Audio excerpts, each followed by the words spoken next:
Kevin J. Johnston, the #1 name in the land of the North, he's risen to fame.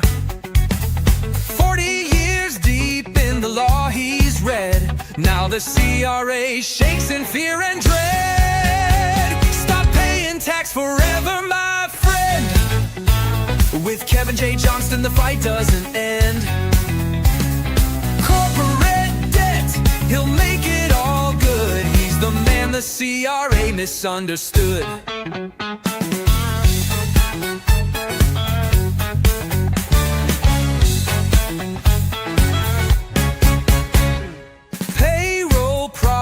They vanish like mist when Kevin shows up with his legal fist. No more matching, no more lies, just clean-cut books and clear blue skies. Stop paying tax forever, my friend. With Kevin J. Johnston, the rules start to bend. The CRA can scream and shout, but Kevin knows how to throw them out. They claim they've got the final say, but Kevin proves there's a better way. He fights for truth, he fights for you, and teaches what the courts won't do.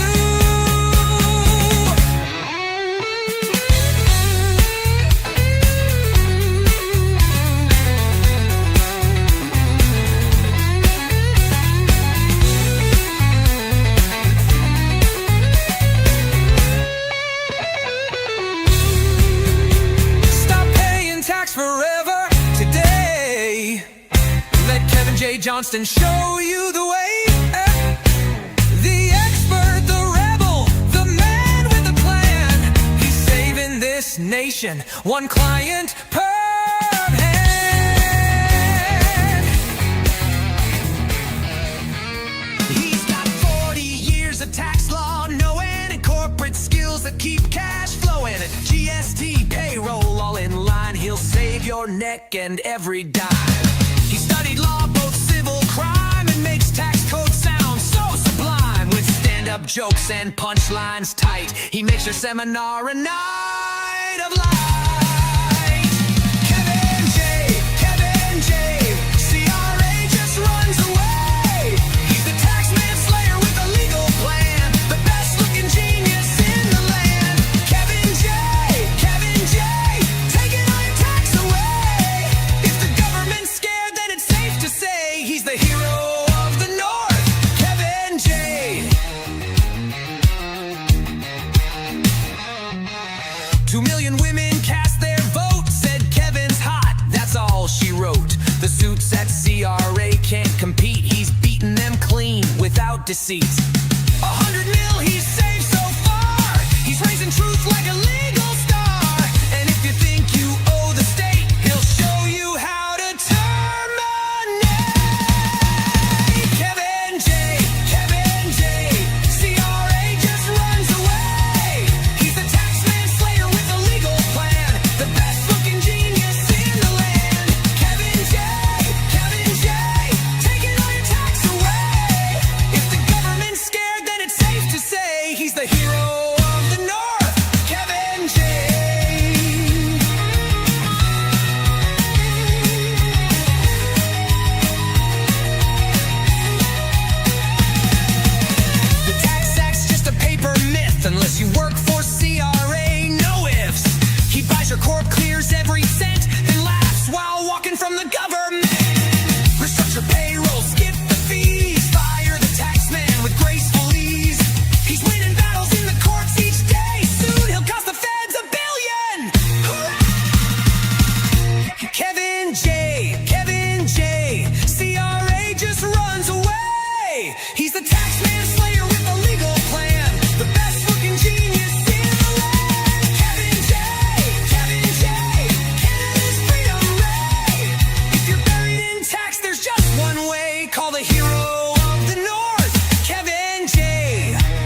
Hello, everybody. Kevin J. Johnston here. Welcome to the Tax and Money Show, episode number 75, Bank Lies. That's right. We're going to be talking about the banks lying to you about everything to do with the Canada Revenue Agency. The Tax and Money Show runs absolutely every single Tuesday at 9 p.m. Eastern Time on freedomreport.ca. And thank you all for being here. Once again, what happened to my face? Oh my God, what did I do? I've done something wrong here. Oh, you know what? There we go. All right. So my broadcast software, they actually just did this big upgrade and I can't figure out where any of my buttons are. I should have practiced this morning, but I just got back in 15 minutes ago, sat down, do the show. It's just how it is sometimes. All right. We have a lot of questions. I know I have an email box absolutely full of questions. We're going to be addressing as many of your questions as we possibly can this evening, starting in the second half of the show. Plus, I've got a big announcement to make in about 1 hour's time. So for all of you who have had some serious questions about your tax file and whatnot, please stick around for the entire show tonight. I'd like to get everybody's questions answered. All right, guys, double fingers up here on TikTok, over here. Same thing on Instagram. Get those fingers flying, please. On Kick, it's just a single tap will do just fine. And if you're watching on Rumble, right about there, you'll find the thumbs up button. Please, everybody, start sharing, start liking. It really does help the algorithm find us. We are going to be talking about bank lies. Let's cover this. Everybody asks, why does the CRA take money out of our account? And they'll say things like, the CRA took money out of my account. All right, got to recap that for you. The Canada Revenue Agency has zero access to your bank accounts, zero access to your driver's license, passport, boat license, hunting license, zero access. The CRA is a collection agency with a whole bunch of losers working for it. That's all that it is. And they are utilizing some of the lines within the Income Tax Act to send threatening letters out to your bank. It's called a requirement to pay letter.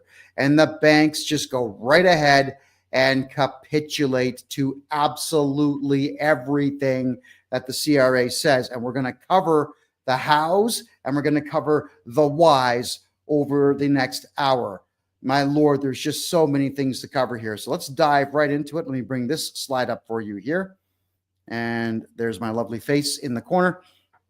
So as per popular request here on Rumble, whenever I would put slides up, you got upset because you couldn't see my face. I mean, I must be gorgeous or something to have so many of you say, Kevin, where's your face when you're talking about these things? Well, there it is, Rumble. You're welcome.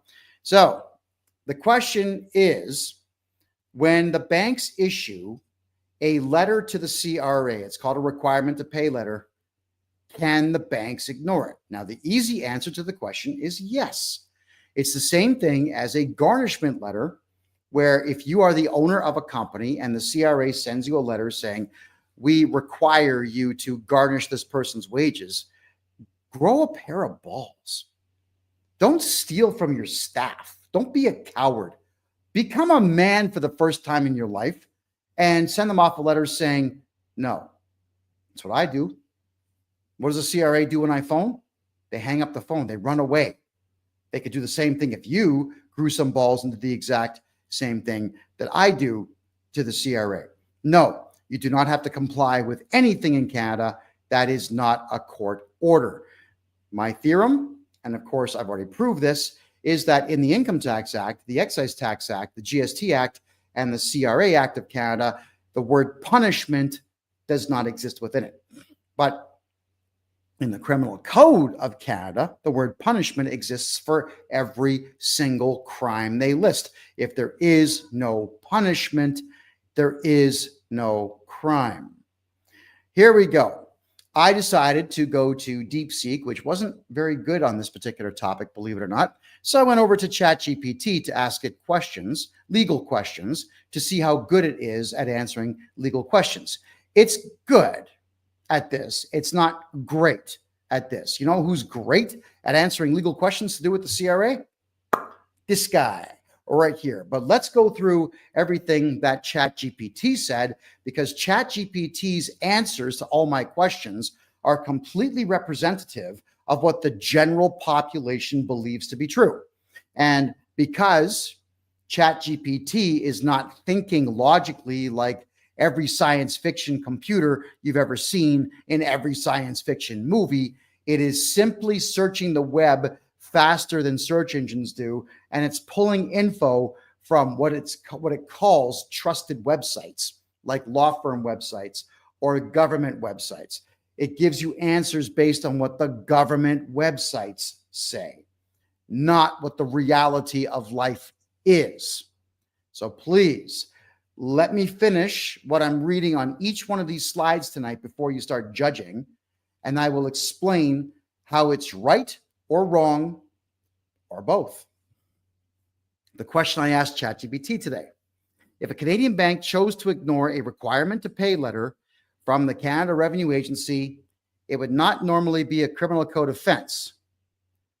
Please tell me if it's a crime or not, is what I asked it. And that's exactly what it came up and said. It repeated my sentence to me. So if a Canadian bank chooses to ignore a requirement to pay letter from the CRA, it would not normally be a criminal offense. It would be a civil breach of statutory duty under the Income Tax Act or the Excise Tax Act, not a criminal one. So I'm going to clarify that now. It won't be a criminal offense. Not what it says here. This is what's called protective language in law, where you're saying it would not normally be, perhaps it could be this way. We're thinking that maybe one day we could consider making it such, but it may not be that now. That is protective language. I'm telling you, all of you, I've been doing this right now. I've been pissing off the CRA for 2 years, full time, 12 to 14 hours a day, every single day. And they do nothing. They have nothing that they can do. It's not a crime to tell the CRA where to go. It truly isn't. But here's the breakdown that ChatGPT brings forward after having looked at multiple government websites. 1, the legal basis of a requirement to pay letter from the CRA. They go to the Income Tax Act, Section 224, subsection 1, which allows the CRA to require any person, including banks, who owes or will owe money to a taxpayer to instead send that money directly to the CRA. And the Excise Tax Act, Section 317(1) has the same power for GST and HST rebates and debts. So what does that mean? Let me explain this to you. The Income Tax Act allows the CRA to require any person. Remember what we talked about in many of my shows. A person is a corporation. You are a corporation if you are allowing yourself to be described as a person. Remember, Black's Law Dictionary took the entire English language and redefined every word within it to suit the court system, to make all of you think that Black's Law Dictionary English is the same as Oxford Dictionary English, and it's not. So all the ladies around the world, and I get hell for this all the time, but the women's suffrage movement that gave women the right to vote actually was quite foolish, because women were not considered persons under law, and that was good for women. Why? Because you weren't corporations and only men had to pay taxes. Women did not. Women could work any job they wanted if they could find one and never be taxed, because they were not considered corporations under the law. Now you are. Do you like paying tax, ladies? Because if you don't, you got to blame the suffrage movement from World War I and World War II era. Like that's on them completely. But the CRA can require. Do you know what require means? It means a request. It's the same thing I can do. I can send any of you a letter saying, hey, I require you to give me $50 a week, every week for the rest of your life, because reasons. And then I can quote the donkey smelling act of 1844, clause 216, subsection 6, chapter A, and blah, blah, blah. And you'll probably believe it because it looks official. And that's the big thing here. What's all this clause crap? according to the Income Tax Act, Section 224, subsection 1, you got to do this because we say so. Oh, that's what the court system is. It's a clown show. It is a dog and pony show. It is a damn joke, everybody. So now you understand that the requirement to pay letter is merely a request. Let's go to slide number 2 here. What happens if the bank ignores a requirement to pay letter? The law, I hate that. It's not the law. The statute imposes a debt owing obligation on the bank itself. So if the bank fails to comply, and again, this is not me saying this is ChatGPT saying this. If the bank fails to comply, the amount it should have paid to the CRA becomes a debt of the bank to the Crown, enforceable in civil court, not criminal court. All right, just lawsuit. The CRA can sue the bank directly for that amount plus interest. Okay, just because they can do something doesn't mean they do. All right, and it's a statutory liability, not a criminal act. So it's not a crime to say no to the CRA, just like it's not a crime to tell a police officer, I don't answer questions. Just like it's not a crime to tell a bylaw officer, you're bothering me, get lost or I'm calling 911. Just like it's not a crime to ban bylaw officers from entering your property and telling you what to do. You do not have to comply with anyone. It's not a crime to say no. Moving on to the next one. Number 3, this is why it's not criminal for the banks to ignore requirement to pay letters. There's no provision in the Income Tax Act, Excise Tax Act, or the Criminal Code making non-compliance with a requirement to pay letter a crime by itself. Yeah. Criminal offenses in tax law, such as 239 of the Income Tax Act, which is called tax evasion, or Section 327 of the Excise Tax Act, generally involve knowingly making false statements, concealing income, or aiding in tax evasion, not simply ignoring a third party demand. Yes, I know my echo is really bad, everybody. I am really sorry about that. I will be addressing that in the next couple of weeks. So what I could do actually is I'm going to pop this. All right, everyone, tell me if it's any better without the microphone being stationed so close. I'm just going to have to leave it that way for the rest of the show. Yeah, we are going to be getting really high-end microphones. I've been looking on Amazon and a few other places and reading a bunch of reviews on microphones that work quite well. Alrighty, so let's continue on here.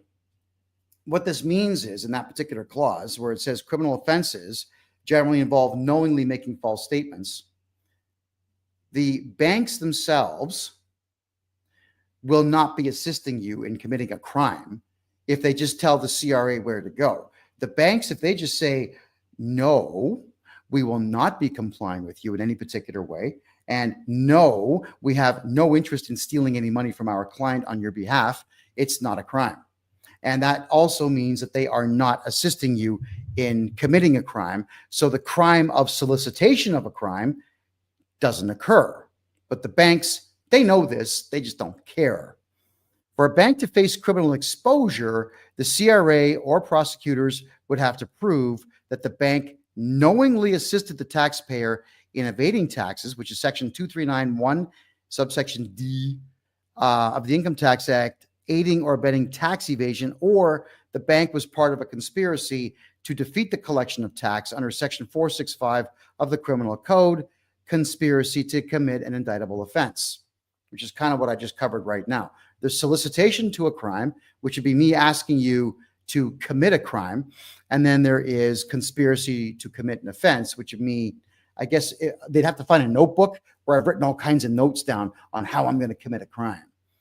Then that would be the evidence necessary to charge me with conspiracy. All right. But the banks are not conspiring if they just say to the CRA, no, we're not giving you any money. 4, possible criminal exposure, and it's rare cases. It's 0, but they use the word rare to protect themselves. While routine non-compliance is a civil matter, criminal charges could arise if, 1, obstruction of a public officer, Criminal Code Section 129. If a bank employee intentionally interfered with the CRA's lawful duty, like hiding funds or falsifying records. You see, actually, that's not a crime. Okay. Right there, obstructing a public officer, they would have to be a police officer conducting a real investigation. That's what would have to happen. So obstruction of a public officer would never be a charge, and it would never be a conviction, because they're not officers. They're losers. They're collection agents. If you look at the CRA's own internal documents, they are not officers. They're just shitheads. That's all they are. Losers. Then it could also be aiding and abetting tax evasion, Section 239, subsection 1, Chapter D of the Criminal Code. The bank knowingly helped the taxpayer conceal assets after receiving a requirement to pay letter. No bank would ever do that. All right. Jeez, man. How stupid is this? I understand ChatGPT is trying to explain the law to us, but think about how stupid that assumption could possibly be, everybody, that the bank would knowingly help you, just a customer, hide money. They're not going to do that. So it's a moot point is what I'm getting at. Then, of course, there's number 3, fraud against the government, Criminal Code Section 121 or 380, if the bank actively participated in a scheme to deprive the crown of money owed. And the problem with that statement right there, the crown is never owed anything by anyone, period. You voluntarily fill out a tax return every year, and the CRA always assesses more money, and they say it's your obligation. It is not your obligation. You notice how I'm $170 million in the hole right now? I buy people's debts and keep those debts away from the CRA. I do this for a living. I have not made it or had a single phone call from any cop anywhere in the country in anything CRA related, period. It just doesn't happen. So, next slide. The bottom line. Simply ignoring a requirement to pay letter is only civil liability under Section 224, subsection 4 of the Income Tax Act. Actively helping to hide assets or defeat CRA collection, possible criminal charges under the Income Tax Act, Section 239, or criminal code provisions, ain't going to happen. It's not going to happen. You know why? Because the CRA filing criminal charges against you if you owe something like 90 grand in tax would cost them millions to prosecute, because they can't use the crown for that. They got to go to the Department of Justice, to which they're paying those DEI people $10,000 a day. So the bottom line is, if the bank ignored the CRA, nothing would happen. Let's move on to the next slide here, everybody. So here is the exact wording from the Income Tax Act and the Excise Tax Act that applies if a bank ignores a requirement to pay letter. These are the provisions CRA relies on when holding a financial institution directly liable. Now, relies on when it comes to the CRA means they write a letter. That's it. That's where it ends. Income Tax Act, Section 224, subsection 4. Failure to comply makes the bank itself liable for the money. Every person who fails to comply with a requirement under subsection 1 is liable to pay Her Majesty. It's right now His Majesty. Well, maybe it's still her. I think it's still Her Majesty. In right of Canada, an amount equal to the amount that person was required under the subsection to pay to the Receiver General, and for the purposes of this part, that amount so payable is deemed to be an amount payable by that person on account of the tax liability of the taxpayer, and may be recovered at any time as a debt due to Her Majesty. Wow, that's a word salad. That's word salad with rocks, and marbles. A little bit of sauce on top of that, because that's not even a salad you could eat. That's just junk is what that is. Plain language. If the bank doesn't send money, the CRA demanded, the bank now owes that money to the government as if it was the taxpayer's own debt. Oh, yeah? Oh, yeah? Enforce that. How would you enforce that? The CRA could say, you're liable, and here's a letter. That's it. That's it. I swear to you, that's it. And the banks know this, by the way. Let's move on to the next slide here. The Excise Tax Act and the GST Act, Section 317(4), which is every person who fails to comply with a requirement to pay subsection is liable to pay Her Majesty in right of Canada an amount equal to blah, blah, blah, blah, blah, blah, blah, blah, blah, blah, blah, blah. So if you're a bank, pay us because we say so. But we won't do anything if you don't pay us, because a requirement to pay letter is just a request by the CRA, and it's not a crime to ignore it. Everybody, I see the questions. Save them for the second half of the show. All right, here we go. Why the CRA uses the Income Tax Act as opposed to the courts. There's no criminal process needed. The CRA simply uses the requirement to pay letter, waits, and if ignored, sues the bank or offsets against the bank's own accounts. Oh, yeah? Well, I know for a fact they don't sue the bank. That I know for a fact. We're going to cover that shortly. And as for offsetting the bank's accounts, the CRA has no control over the bank's bank accounts. So the bank, even though they get bank accounts for you, they've got their own bank accounts where they do all their own processing on servers that probably are half in Canada and half in Switzerland and so on. And the CRA hires morons who would have no clue how to hack the servers. And that would be a crime because the CRA is not a government agency. They're just a collection agency with government funding. So I would suspect that if the CRA tried to hack any bank's servers to get paid, they'd all be going down in flames, especially if even one of those machines was in the United States. Are you kidding me? The FBI, the NSA, they would all jump on that immediately. Don't think for a second that the FBI doesn't walk around Canada arresting people committing fraud in the United States. They do, with the blessing of the RCMP. All right, so CRA, please, by all means, try to hack the bank servers. All right, next. I asked ChatGPT this question. Being very realistic, in Canada, what would the Canada Revenue Agency do to a bank that does not comply? All right, well, this is the first part of the answer I got. Realistically, in Canada, the CRA almost never tries to turn this into a criminal case against a bank. Of course they can't. The banks have got lawyers who would crush any lawyer in the CRA or in the Department of Justice. They know this. So they keep, and when the criminal charge got tossed, which the lawyers for the bank would do successfully, the CRA would get sued and lose. So they keep strict civil and financial. This is strictly civil and financial. Here's what would actually happen if a bank simply ignored the requirement to pay. Next slide. 1, automatic civil liability. I love this one. Under Section 2244 of the Income Tax Act and 317(4) of the Excise Tax Act for GST and HST, the moment the bank fails to comply, it legally becomes a debtor for the same amount it was supposed to send to the CRA. Now, here's the deal with that stupid statement is the moment, well, what moment has the bank failed to comply? 1 minute after the fax comes in? 1 year after the fax comes in? What's the defined period of time that the bank would have to be considered in default of this requirement to pay? Right? It's not defined.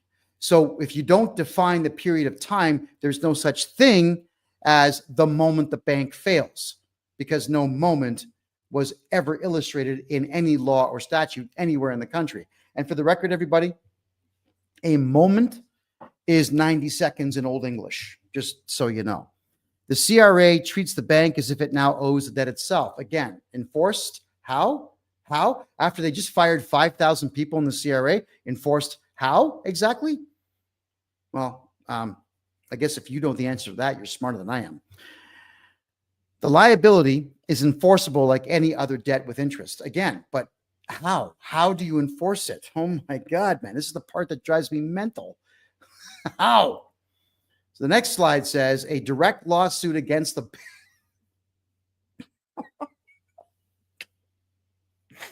I should have read that before I put that up.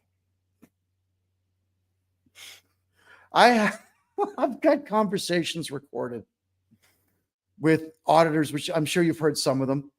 I've got about, I don't know, like 500 maybe more now, of auditors and regional managers and district managers and losers and everybody else who work for the CRA who all say the same thing. The CRA doesn't sue people because it doesn't make money. so a direct suit against the bank.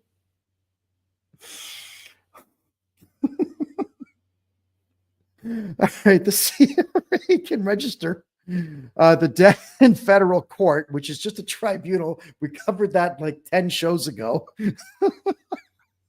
Or a provincial superior court with a trial using a certificate of assessment. Is that right? This is the Canada Revenue Agency. Muhammad and Farouk and Oingo Boingo and Ooga Booga and all the other people that they hired to work there who don't speak English are going to go to the courthouse and file this lawsuit? Are you kidding me? Oh, God. All right. So that court registration has the same effect as a civil judgment and can be enforced immediately. No criminal proceedings needed. No, it cannot be done. This is why AI, it's good, but it's a long way away from being great, because this has to have been pulled from the CRA's website or maybe University of Toronto's website, because this sounds like left-wing crap to me. All right. Okay, I'm so sorry. It's because I know the procedures. All right. I know how the courts function. If the CRA gets some kind of decision made, you can appeal it. Everything in Canada is completely appealable. So if the CRA makes a phone call from some loser saying, oh, well, we've got this certificate. Okay, no problem. So what we do is appeal that in the courts. We file a lawsuit against the CRA immediately. We get an injunction against the CRA. We get a no trespassing notice and restraining orders against the particular individual representative. I use my private investigators to find them at their homes, put contractors' liens on their homes, divulge to the public where they live, sue the individual agent. The bank could do all this. If I can do this, I'm just some middle-aged dude. All right. I'm 5'6". I currently weigh 198 pounds, probably more because I had 2 steaks for dinner. All right. And what I'm saying to you here is if I can do all this damage to the Canadian government with a phone. This is a 6-year-old phone. This is an 8-year-old phone. This is an 8-year-old video camera. This is an 8-year-old laptop. This microphone, I think, is 10, 12, 13 years old. And the lights that are lighting up my face, this one cost me 40 US. This one here cost me 10. And the two behind me right over here, or behind this phone over here, cost me 55 in total. So if you take the net worth of this table, this mouse, the computers, the phones, everything else, for less than $5,000, I have cost the CRA $170 million so far. I'm really just getting started, and they've done nothing. Where's the lawsuit against me? And if they're not going to sue one single solitary middle-aged guy, they're absolutely not going to sue a federal bank. I want everyone to start changing how you think about the reality of life. When you're dealing with the CRA or anybody who works for the Canadian government, you are dealing with overtly stupid people. They are not intelligent. They are the type of individuals who want to work a garbage job, doing nothing and achieving nothing during the day for the sole purposes of having a pension, because they think what? That working for the government's going to make all kinds of friends for you, that your life is somehow going to be fantastic. You're going to retire and take this pension money and do what exactly with it? And how many of you out there know anybody who's retired on a pension, living life the way they said they were going to? How many people do you know that play golf every day or go sailing every day or just sit around doing nothing all the time and are actually happy with the fact that they no longer have anything to do. That's who works for the Canadian government. They are no threat. People like that are absolutely no threat to anyone. So when the court, you've got anything at all, you appeal it, you file a motion to get rid of it, you go on the attack. Everybody in Canada wants to play defense. And that's why you lose. All righty. We're going to move on to the next slide here. So ChatGPT says that the CRA could take collection actions against the bank. So once the judgment is registered, CRA could, not will, could, but won't, seize funds from the bank's own operating accounts. How the freaking hell would you do that? How would the CRA go to Bank of Montreal, Scotiabank, TD Bank, National Bank? How about HSBC? I think that's Hong Kong, whatever. That in that group, you're going to go to a regional bank manager or the president of the bank and say, "Hi, my name is Daniel from the CRA, and you're going to give us money out of your bank account." How quickly do you think the button would be pushed on the guy's desk with 10 security guards showing up to throw the guy out the door? This is what I'm referring to here, is that everybody thinks that there is some kind of procedure that the CRA actually has to get this done, and they don't if you just say no to it. So they could garnish money owed to the bank from other parties. From who? From who? Do you think, honestly, for a second, that these losers who work for the CRA are going to send a letter to a billionaire and tell the billionaire, Mr. Billionaire, "Hi, I'm Ooga Booga. English is my third language. I work for the CRA. Give us your money." Don't give it to the bank who's going to give you interest on all your investments. Give it to us and get nothing. You think for an instant that any billionaire is not going to have their lawyer on the phone ripping the CRA apart immediately? I've met some very, very wealthy people here in Latin America over the course of the last year and a half, almost 2 years now. They're frightening people. Somebody who's got a net worth of more than $500 million is not to be trifled with. Not if you're government, not if you're cops, not if you're CRA, not if you're anyone. They can make you disappear. And this is not me saying that I'm part of some conglomerate group to make people disappear. I'm telling you that you don't cross people like that at all. You get them on the wrong day, and if they stand to lose a considerable amount of their wealth, they will deal with you. That's how it works. So no, the CRA is not going to go to billionaires and actually get any money from these billionaires. Then it says they'll register liens against the bank-owned property. Bank's lawyer, courthouse, motion filed, liens gone in a day. Gone. So the CRA did what exactly? Spent tax dollars to get nothing accomplished. Next. The regulatory relationship pressure. All right, this one here, this one's pathetic. But here we go. While not criminal, repeated non-compliance could be escalated through pressure on senior bank compliance officers. Are you kidding me? Are you really, seriously? You're going to call Bank of Montreal or Scotia or Royal Bank, and you're going to say, "Hi, I'm Unca Bunka. I'm Ooga Booga's cousin, and I'm really mad that you didn't give me any money, so just pretend I'm choking you or something, okay? Just, okay, you do that.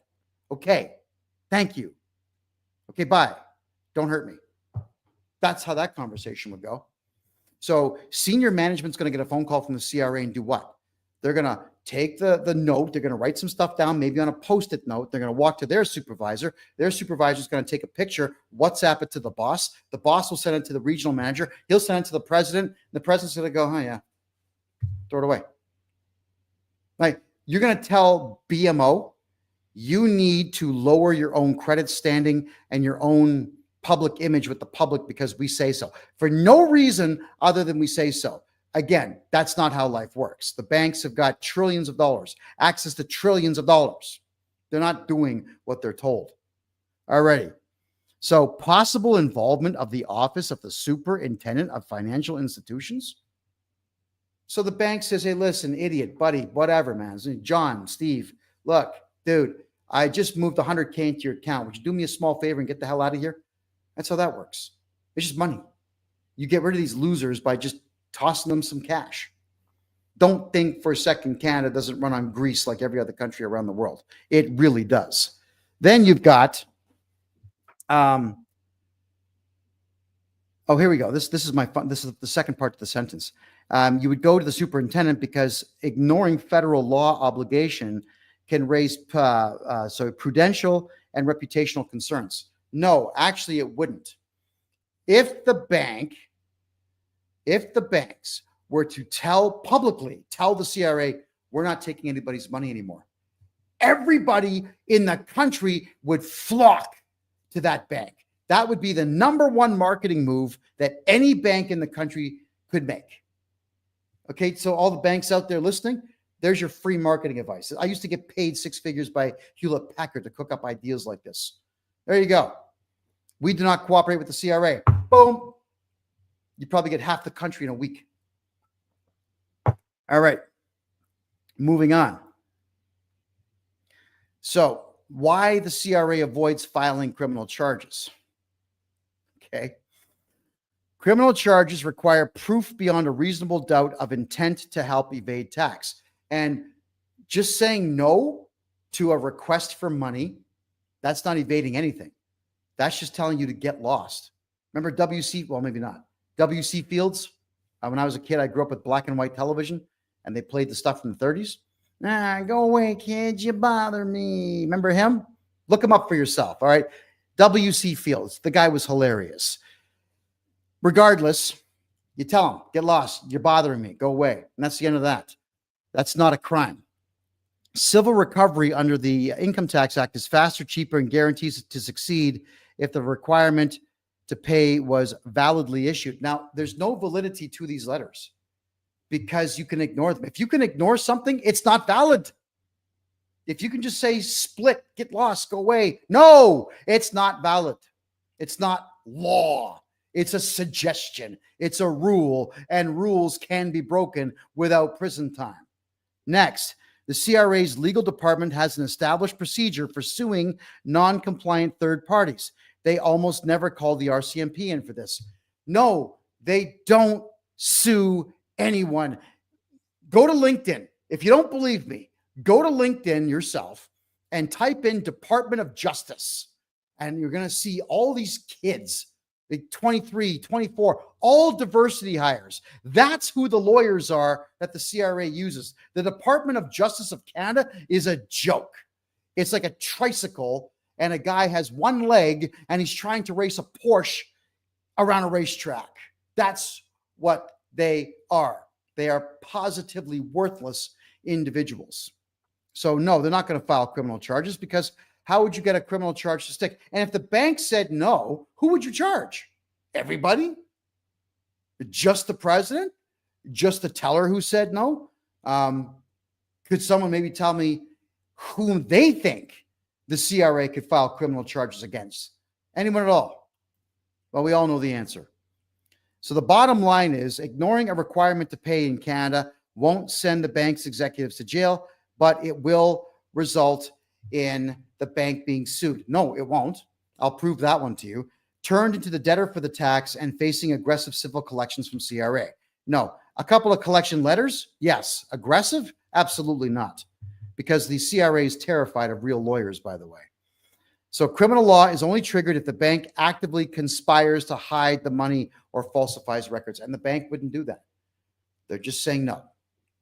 Let's keep going here, everybody, because there's a lot more to cover.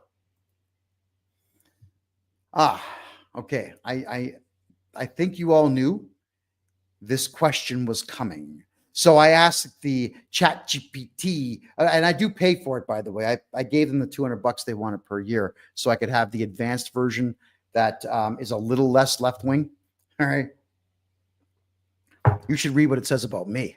Oh, God, it's hilarious. How many times has the CRA sued Canadian banks? Ooh. How many? Well, let's go through this. It says, I couldn't find documented instances of the Canada Revenue Agency suing Canadian banks for non-compliance with requirement to pay letters or similar tax collection measures.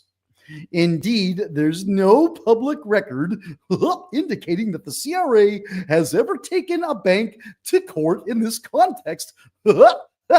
Yeah, right. It's like Goofy from Walt Disney reading this and writing this. It's like Goofy wrote the laws of the country. And unfortunately, many Canadians are dumber than Goofy the dog because they actually believe all of this stuff is real and all of these things are laws. And everyone believes the bank lies that are told to them. The banks are lying to you about all of this. You got to stop believing these people. So what actually happens instead, and we've covered this twice now, civil mechanisms over criminal action. Under Section 224, subsection 4 of the Income Tax Act, if a bank fails to comply with a requirement to pay, it becomes directly liable for that amount as a debt to the Crown. CRA does not usually initiate criminal proceedings in such a case because they can't, because the banks would crush them in the courts. It would just smush them into powder and then blow the powder into the air. The CRA would just disappear in the jet stream. My God. And the CRA typically issues a certificate and registers it in court, commonly a federal court. We've covered that one. That one's a joke. Or in a provincial superior court, which we would appeal, which has the same effect as a civil judgment. It actually doesn't, because we can simply appeal that. There's a lot of case law that says if you did not go to trial and lose, you cannot have a judgment. From there, the CRA can enforce collection through liens, garnishment, or seizure of assets. And that is when you file criminal charges against the individual agent who set all this up for extortion, theft, uttering threats, fraud, you name it. Everything under the sun. You want to see how quickly this goes away? Publish the person's home address. Put cameras outside their house and see what happens. We are legally allowed to do this, by the way. All you have to do is declare yourself a citizen journalist, and you can put cameras on the sidewalk facing their houses 24 hours a day and broadcast it live. You're absolutely within your rights to do so because you're not even on their property. You're on city property. Why do Canadians not do this? I think all of you know that. You tell me why Canadians aren't brave enough to do any of this nonsense. All right, let's go back to the rest of this here. So there's no legal summons. What that means is in some cases, if you get a minor criminal infraction against you, cops will show up at your front door and say, here, and they serve you a summons to appear in court. Big deal. So you end up going to court for the summons. I've been summoned before by various branches of the Canadian government. So you go to court, it's not even a trial. It's all civil crap. It's all civil nonsense. So they don't serve the summons. Why? Because they would have no idea who to summon to court. If the bank said no, again, who said no? Who out of all the bank employees would get the summons to appear in court? So it says the CRA doesn't sue or summon banks in a conventional civil lawsuit, all right? With pleadings and discovery like in private litigation, instead the CRA issues debt certifications and proceeds directly with enforcement actions, which you can put on hold with an injunction, which everybody should be doing. As soon as the CRA bothers you in any particular way, restraining order, got to get one. That's it. You know, if you have to, start crying. Make videos about the person who called you. Every time the person calls you and pisses you off, record it and write down everything they said. Keep notes on it all so that we can go on the attack collectively. By the way, if any of you know any CRA agents, if you know where they live, I pay cash for that information, just like Crime Stoppers, because we'll be putting liens on their properties just to piss them off. These measures are financial and administrative, not adversarial litigation, which is why when you file motions, you win. The bank becomes the debtor and the CRA collects. No, they don't. There's no evidence of CRA using court action where a Canadian bank is the defendant in a full-scale lawsuit. Of course, because they would lose. And then there would be a precedent set. Case law would be written and everybody would sue the CRA and they would win. That's why the CRA doesn't file lawsuits. Like, how many times I got to say this?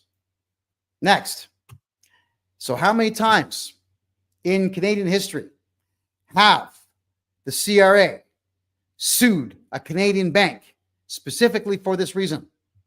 Official answer, 0. None. Not a single solitary one. Not once has the CRA sued a bank for ignoring a requirement to pay letter. And I guarantee you they would never do it. So it appears the CRA has relied entirely on administrative and statutory procedural tools rather than litigation. The mechanism is streamlined. Issue an RTP, certify the unpaid obligation, register the debt, and enforce no court filings or suing in the traditional sense. File criminal charges, because what they would be doing is they would be basing that entire debt on an assessment, and an assessment is a guess. And a guess is not enforceable.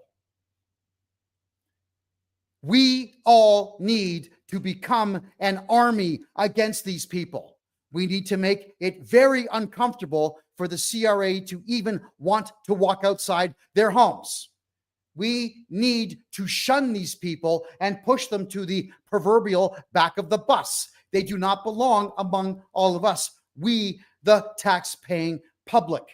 They are indecent, obscene individuals who do illegal things on a daily basis. And for what? To what avail? What have Canadians benefited from in the last 10 years? No new highways, no new airports, no upgrades to airports, no new shipping ports, no new major hydroelectric processes, no new nuclear plants, no nothing. No investment into the country itself from the standpoint of educating its citizens well enough to be able to become inventors. We used to do that. Look up the Avro Arrow for yourself. We used to do these things. Canada put a satellite up in space. I think it was 1967. Look it up for yourself. Alouette 1. Do you know where that is? That satellite? It's in the Smithsonian Institute in the United States. Why the hell is our first satellite in the United States of America? Canadians don't even appreciate their own technological history enough to keep our technological pieces of history in our own museums. And you know what also pisses me off is that the Smithsonian Institute is free. And if you go to a Canadian, any Canadian museum that supposedly shows anything to do with our culture, you got to pay to get in. And all the museums in Ottawa, the capital city, suck. The Americans do it right. Absolutely do it right.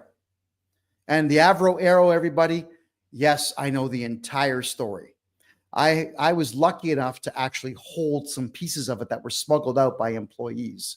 Yeah, it was milled incredibly well. The stainless steel was perfect. And I mean absolutely perfect. All right, moving on. Why does all of this matter that I've brought up today? This reinforces the CRA's approach as a regulatory debt enforcement agency, not a civil litigator in these cases. They can't enforce if you don't cooperate. That's it. It just ends. If you say no, it ends. If you appeal what they do, it ends. If we start charging them criminally, they'll back off. Cowards always run when the sirens are blaring outside their door. Not everybody out there, folks, will gladly walk into a police car like I did during that COVID nonsense and wave to the camera and make facial expressions and pose in the back of a police car, thoroughly enjoying the entire experience. That's not who the CRA are. They don't like this. When you phone them at home, they get really upset. And I mean really upset. And I'm going to cover that in a future show. Let's keep going here. The bank should be aware non-compliance isn't about contesting a potential lawsuit. It's about automatic liability and swift civil enforcement. It's never swift. It's just, and it's not possible against the banks. Alrighty. In practical terms, the CRA doesn't mess around. Are you serious? ChatGPT said this, not me. That's not me saying this. If they don't mess around, follow the requirement to pay or automatically become a debtor. I bought a corporation It has a lot of debt, like 1.5 million. And it has a requirement to pay letter on it, wanting money from the previous owner. Wait until you see what I say in this letter. I think next week you're going to see it. I'm going to read the thing out. I'll try my best not to make references to genitalia, but no promises. Since the banks don't get sued by the CRA, why do they comply with the requirement to pay letter? ChatGPT gives some pretty reasonable answers here. Automatic statutory liability, which we've covered. So the banks are worried about automatically becoming a debtor. They're not worried about it. There's more to it than that. 2, the immediate collection power against the bank. Okay, and again, the CRA can garnish the bank's accounts. Yes, even if it's own corporate accounts, seize receivables or place liens on bank-owned property. No, they cannot. No, they cannot. And no, they cannot force the bank to give the CRA their own money out of their own corporate accounts, because the CRA has no access to their accounts. And whatever the CRA puts a lien on, the bank's lawyers will get rid of it the same day. It's just how it works. Oh, yeah, probably cease and desist letters too. Because the banks operate in Canada, CRA has the power to pull funds directly from the institution's operating reserves, something no business. No, they don't. Do you have any idea how well that stuff is protected? Are you kidding me? I don't think Canadians understand how serious the game of money really is. But if you were to cross the banks a little bit too much, you would disappear. That's just how it is. The RCMP knows this. CSIS knows this. Anybody in the banking industry knows this. The judges know this. Everybody knows you've got to be careful how far you push the billionaires and the trillionaires. Even if you are a lowly scab government employee, you will disappear. Man, I don't know if any of you read the essay that I put out on why you should never date a chick from the military, but I dated a chick from the military once. She was good at one specific thing. I'm not going to get into what that was, but she was out of her mind and spent a whole night over dinner, and I lost my appetite, believe me when I say this, telling me how to get rid of a body. Every single way the Canadian military trains soldiers how to get rid of a body. She told me everything. Think, well, okay, so if a lowly soldier for like $38,000 a year knows how to do this, believe me, the banks know people who can do this. Professionals who show up, get rid of you, disappear without a trace. So do I believe for a second that the CRA is going to take the bank's money? not a chance do I believe that to be true. Next, this is one. We've already covered it, but it says regulatory and reputational risk. So again, if the banks don't comply, the banks, I guess, are concerned about reputation. Oh, we don't comply with the CRA. Why is that bad? Why would that be a bad thing? So I'll remind CSIS and all the banks watching right now, hey guys, stop complying with the CRA. Make that part of your tagline. Become trillionaires, not billionaires. You'll be fine. You'll do quite well. Next, this is the big one. Now, this is the one out of everything I've read, I believe the most. Cost benefit analysis. For a bank, complying with a requirement to pay letter is a low cost administrative step. Ignoring it could result in large automatic debts to CRA. We know that's not going to happen. Interest charges, because the lawyers will get rid of that. Legal costs to fight enforcement. Okay, that they've got that one. Sure, the lawyers are expensive. Regulatory headaches. Like what? Like what? If the bank makes the CRA representative disappear, what headaches do you have? No. Anyway, next. The cost of compliance is far less than the risk of fighting it or ignoring it. Do you know why that is?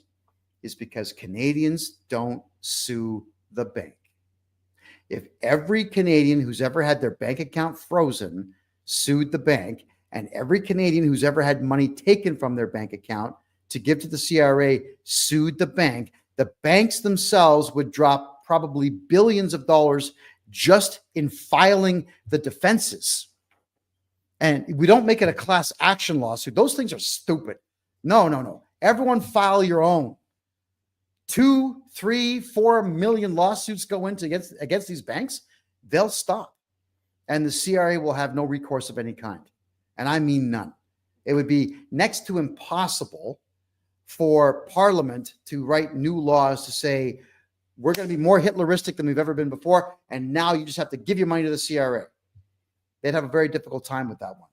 Just like this thing in Nova Scotia currently taking place, where the province of Nova Scotia's government says you can't go in the forest because walking in the forest is bad for the climate, or some stupid thing like that. Right. Completely unconstitutional. Everyone who gets a ticket is going to win, just like the COVID tickets.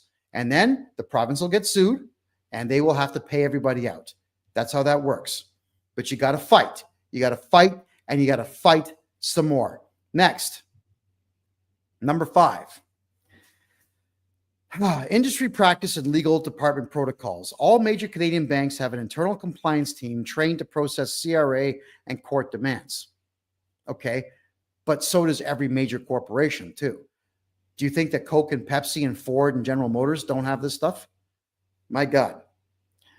The moment a requirement to pay letter is received, that usually is handled without question because the banks are cowards. The law is clear and liability is strict. No, there's no law. It's rules. And the liability is not strict. It's a joke. There's no upside to refusal. Well, yes, there is, if that's part of your marketing plan. It avoids conflict with the federal government, which is both regulatory and a client in many banking services. Now, that is the true one. It's not that they are regulatory.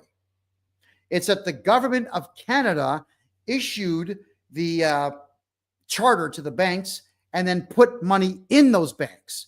It's because the CRA and the Canadian government are a client. That's why they cooperate.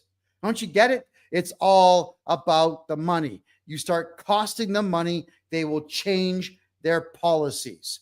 There's only 2 ways to get someone's attention: violence, which I don't recommend, and costing them a ton of money, which I highly recommend. There we go. To answer the question, Wiz, there is absolutely not a single Mexican or Panamanian or Grenadian bank that would ever freeze a bank account of a Canadian because the losers at the CRA say so. And if you're concerned about that, do what I did: open up multiple corporations, multiple bank accounts, and you're going to be just fine. There we go, everybody. Wow. That's my slideshow complete. For those who are watching on Kick, for those who are watching on TikTok, and over here on Instagram, if you type in freedomreport.ca, you'll see the replay of this show with the entire slideshow. And I just wanted to point out this last thing, to remember that the Canada Revenue Agency has never sued a bank for refusing the requirement to pay letter. So when the banks tell you that they are legally obligated to do something, they are lying to you. It is a lie. It's actually fraud when they lie to you because there's money involved. Let's think about that. I promised you a big announcement. And look at that. It's 10:04 p.m. Eastern time. I got done 1 minute early. So here is my big announcement.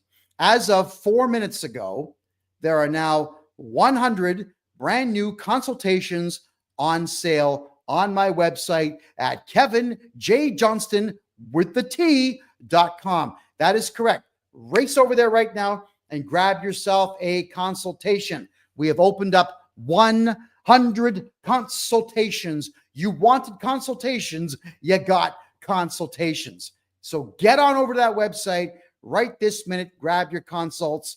They are there waiting for you. And we got one more really cool thing taking place here, everybody. For those who don't want a shorter consultation and want to be part of groupthink, a group session, we have a session coming up for just 100 people. It is going to be a private session where you get to ask your questions and we build strategies right there during the presentation. It's $200.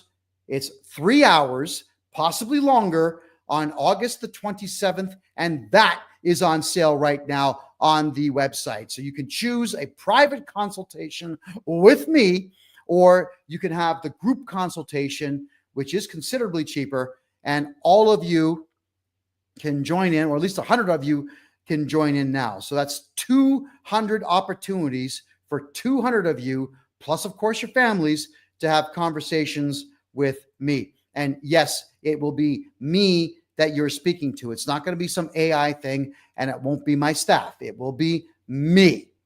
Get over to the website, grab them now. Woo! What amazing amount of information that was to take in, everybody. And I do highly recommend that all of you out there re-watch the show. So it is now my favorite part of the show, the Q and the A. So we've got Dave says, how do you get a pension board to pay you all your money instead of a taxed amount? Dave, you don't. What you do is you take out the entire amount as quickly as you can. You make sure that you've talked to me about a month or two in advance. We will get you a sole proprietorship, which I never recommend, but in this instance, I do. And we're going to put your taxes down at a huge loss in the following tax year so that you do not pay any tax at all. You will get everything back that the pension losers and the bank losers take from you. How does that sound, everybody? I'm going to head over to the Rumble room right now, and let's see what the questions are there. Holy, look at how busy the Rumble room is. Woo! Question. Fit Chick is asking, which bank should I use to cash? I'm sorry, I don't understand the question. Could you rephrase it, please? Do I have a program for referrals? We send you, and they want to avoid paying tax. Yeah, okay. If any of you out there have referrals, friends, colleagues, clients, moms, dads, sisters, lovers, former lovers, current lovers, side chicks, any of that stuff, you want to send them all over to me. Yeah, I pay the best commissions in the country. The answer is yes. You should be working full-time, bringing jobs to us to do. We want to focus entirely right now on corporate purchasing and payroll, because those two are not easy. They are difficult to do, but we get them done very rapidly. All right, South Singh asks a good question here. Typically, what is the cost to sell you corporate debt? What you would do is sell me your company for $1. I buy it for $1. That is what I do. The whole thing comes over to me. Every asset, every debt. I then do an asset sale to you right back. All your assets come right back to you for 10% of the value of your entire debt. All right, hold on. Deeg Haith. Let me just get your comment here. So Deeg Haith is saying, hi, Kevin, I need your help to buy my son's debt. This company owes GST and source deductions. Fantastic, Deeg Haith. Head over to my website. But here's the deal, everybody. For the corporate purchasing, it's my name, Kevin J. Johnston with the T .biz. That's .biz. So the .biz goes directly to the corporate page. The .com goes to the rest of the website. Head over there, Dag Heath, and let me know all the information about it, especially the debts. Wicked says, I'm trying to find you, and what's the fee? You want to sell me your corporation? Again, same rules apply. KevinJJohnston.biz. Okay, Randy, someone's saying here that the website only allows the group session in August. Yeah, there's one group session right now in August, but we have 100 slots open on the website. Randy, maybe put a big link if you could. I know you're watching right now. Put a big red link on the homepage that goes straight to the Calendly link, please, because we want people to go to Calendly on the website and book. Awesome. Thank you. Okay. Could everybody please type in Kevin, middle initial J, last name Johnston, JOHNSTON.com for the main website, and .biz, BIZ, to sell me your corporation? Answer all the questions, and life is going to be golden.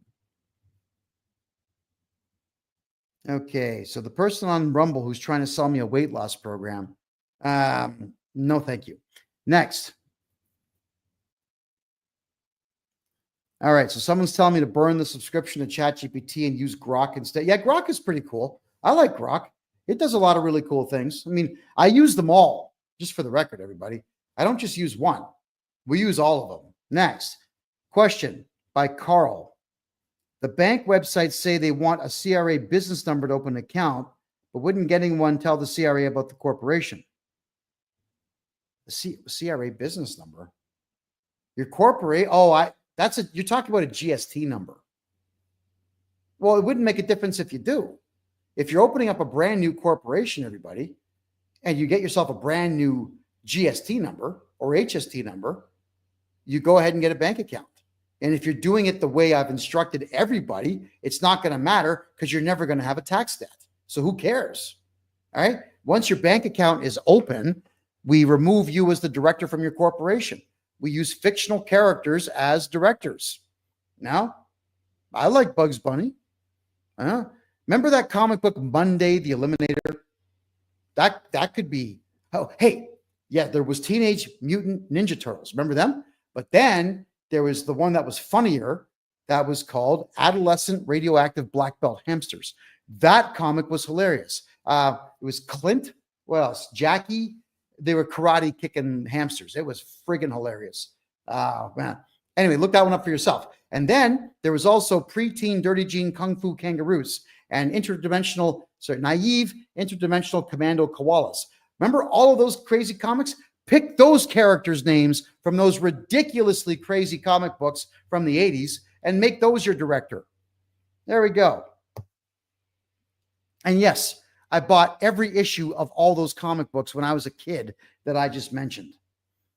I was one of the lucky ones that got 3 copies of issue number 1 of Teenage Mutant Ninja Turtles. I sold them for $4,000. Woo! For those who have CERB issues, yes, you would book the group session. It's not worth it to book a full session with me. That's a very good question.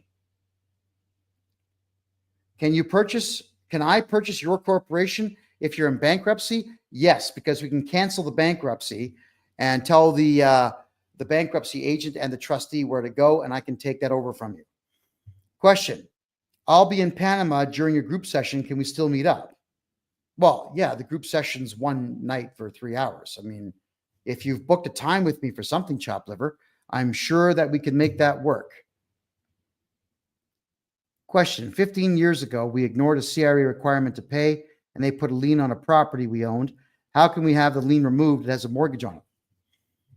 The lien was probably not perfected, which means they never sued you for it, which would mean that you have to go to the courts and file a motion to get rid of it. That's what you do. But again, everyone, you don't ignore. That's okay. I get irritated when I hear that. You don't ignore these letters. You send threats in. When someone sends you a letter, you react angrily and you threaten legal action. The reason that got done to you is you didn't reply to them. So long as you keep replying to them, even like I do, with a whole bunch of dirty jokes and racist commentary and like just filthy things I say to these people, just keep that going. Then they won't do these things that we're talking about here. You have to keep the negotiation alive. You always reply to letters. I got a CRA check that was garnished money from my employer. CRA paid me over $6,000 and a second check for $21,000. Which bank should I cash it in to pay you for the new corpse? I wouldn't cash that in a bank. I would go to Money Mart if you want the truth, or Cash for You, or any of those franchises. Or if there's any way at all that we could confirm that that check is valid, we could actually have you endorse it to me, and I would just deposit that into my corporate account. That wouldn't be a problem. Check endorsements are still a thing. And I know everybody under 30 has no idea what that means, but that's okay. Michael, what about suing the bank? They froze my account and repossessed a tractor and stole $1,000 out of my account. The CRA would not be repossessing a tractor. That would be because you didn't pay a loan. CRA doesn't take your vehicles. What they will do is put liens against them, which means you can't sell them. But if you never plan on selling the vehicle, who cares if the lien is there? They don't send repo men out because they got to pay for that. The CRA only does what's free. Wicked says, I have one corporation, 2 personal accounts. They seized with only 1 letter. Right. Okay, everyone, I'm going to repeat everything I've said 100 times before, maybe 1,000. As soon as you get a threat from the CRA, empty out your bank account until the problem is solved. Empty it. Don't ignore it. They'll take it.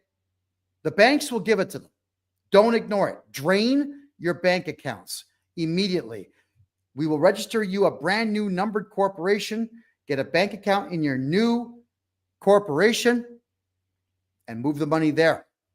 They can't touch it. All right, keep going here.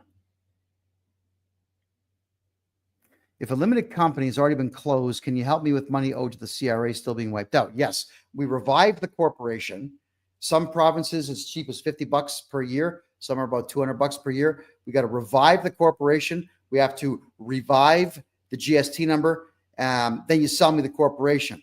That's how that works. So the answer is yes. Okay. So Yolanda, you're saying that the website says no available time. That's not possible. There is no way that 100 of them got purchased in just 12 minutes. So I would encourage you, please, to click on the Book Now button on the website and have a look. If you're having a difficult time, please go to the contact form. Use the first name of Randy. Just say to Randy, I want to buy a consultation, and he'll give you the link. Randy is standing by right now monitoring the website. Armadante says, I had the sheriff's confiscated vehicle that was in a nonprofit organization. All right. Well, wait a second. Who was sued at that point? Who owed the money? The not-for-profit corporation? Yeah, that's a weird one. And they can only take what belongs to the person or the corporation that has the judgment against them. So the nonprofit had something against them if that was going to be the case.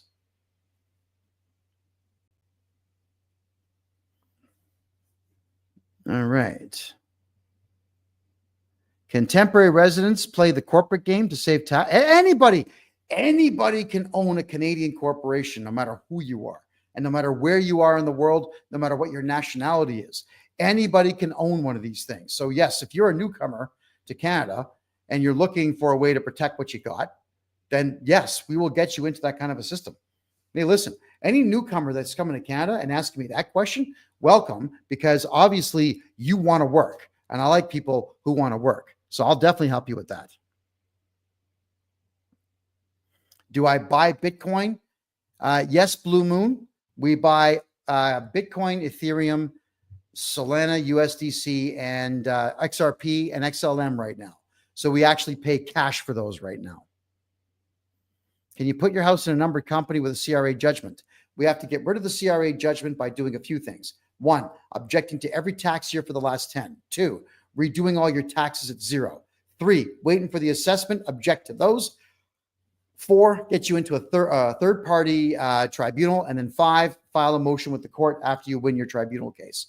All that can be done within a month's time, all of it.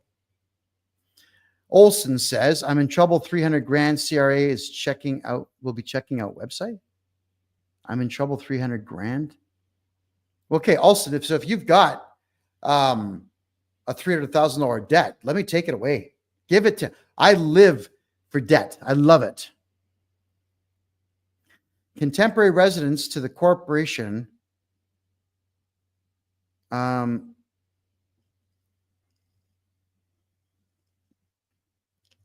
So, name for now. Could you please rephrase the question? I'm trying to understand it, and I'm not quite getting it. Thank you. How can I get the money stolen from a bank account by CRA? We can sue the bank, and then we got to redo the taxes and get the tax bill to 0.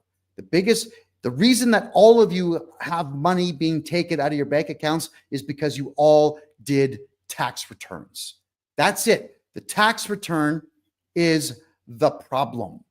You got to stop cooperating with the CRA. My God, there's no reward for honesty in Canada. There's no reward for cooperating with the status quo. Anybody who's got tax trouble here, it's entirely on you because you did a tax return. Now, that's not an insult, but that's me pointing out the reality of life, the reality of being a Canadian citizen, the reality of believing that you must do a thing when there's not a single law that says you shall or must do these things in any particular way that requires you to be punished if you don't. So please think that through. Question. If my son's turning 18, what's the best advice for not paying taxes? Part-time job with college. Well, if you never, ever, ever do your first tax return, then you're never, ever, ever going to be on the CRA's radar. And if your son is 18 right now, I promise you, he has no opportunities in Canada to buy a house on a standard job. He's going to have to invent something amazing and become a millionaire to be able to afford a house. So for him, get the education, and the entire family needs to consider leaving the country. All right. The only hope would be Alberta and Saskatchewan becoming American protectorates right now. That's the only hope. Everything else is cooked and done and finished. Stop cooperating with the CRA.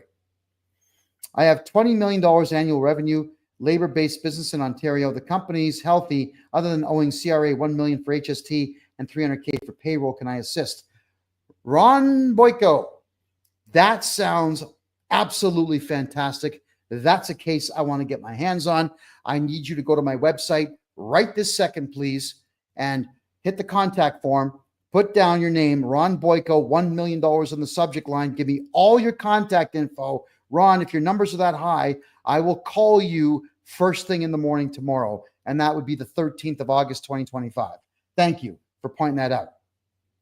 How can I stop taxes when I work through a union? You know what, man? The unions, they really are the enemies of the people. Though they are very difficult. You don't stop paying taxes working for the union.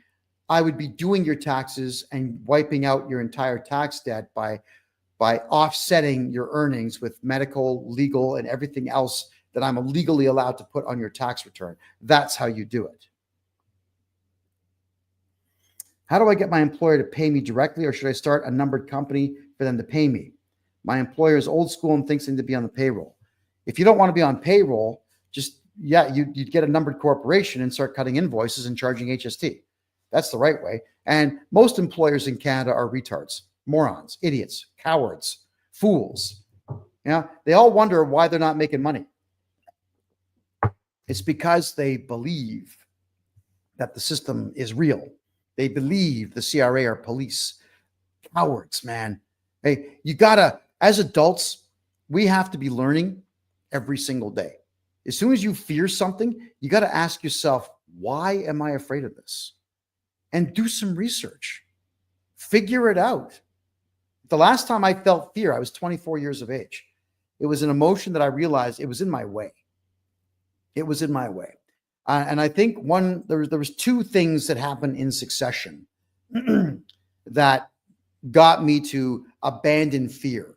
Number one, I was in a boxing match. I was outclassed by this guy, something fierce. In the third round, he knocks me out cold. And I was out cold for 5 minutes. I had no clue where I was or who I was for over 30 minutes after that knockout. When I finally came to, I had a hell of a headache for almost a month. I actually was concerned maybe I had a stroke or some damage in there, but the only advice the doctors could give, because the the CT scan showed nothing wrong, said no more boxing. In fact, take it easy for a month. And you'd be amazed when you train every single day how quickly your body forgets what it's supposed to be doing when you don't work out for a month. So it didn't kill me, but during that time of being passed out, I had no dreams. I heard nothing. I could smell nothing. There was nothing there. It was like death. And then somebody poisoned my drink at a party, and I was lying dead on the hospital. They lost brain activity with me twice. Twice they lost brain activity completely. They actually The doctors told me that they were going to be declaring me dead shortly. So if that's the worst that can happen, I can tell you that you don't know you're dead when you're dead. Then what the hell am I afraid of? If death is the worst that can happen, it's nothing worth fearing.